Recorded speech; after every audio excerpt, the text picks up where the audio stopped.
Martin Luther ఇలా అంటాడు, మూఢనమ్మకాలు, కపటత్వం ఇవన్నీ మంచి ప్రతిఫలాలు పొందుతాయి కానీ సత్యం మాత్రం భిక్ష అడుగుతున్నట్టే ఉంటుంది. ఇది కేవలం మతంపై విమర్శ కాదు, మనిషి స్వభావంపై ఒక లోతైన గమనిక. మనుషులు చాలాసార్లు సత్యాన్ని కాకుండగా సౌకర్యాన్ని ఎంచుకుంటారు. సత్యం కఠినంగా ఉంటుంది, అది మన భ్రమలను ఛేదిస్తుంది, మనల్ని ప్రశ్నిస్తుంది. అందుకే దాన్ని అంగీకరించడం కష్టం.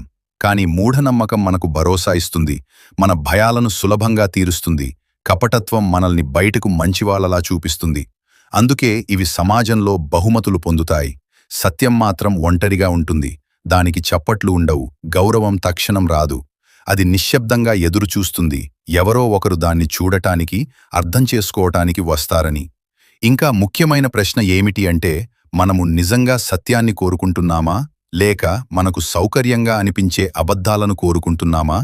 చివరికి సత్యం భిక్ష అడుగుతున్నట్టే కనిపించవచ్చు, కానీ అదే మనిషిని విముక్తి చేసే ఏకైక శక్తి సత్యం.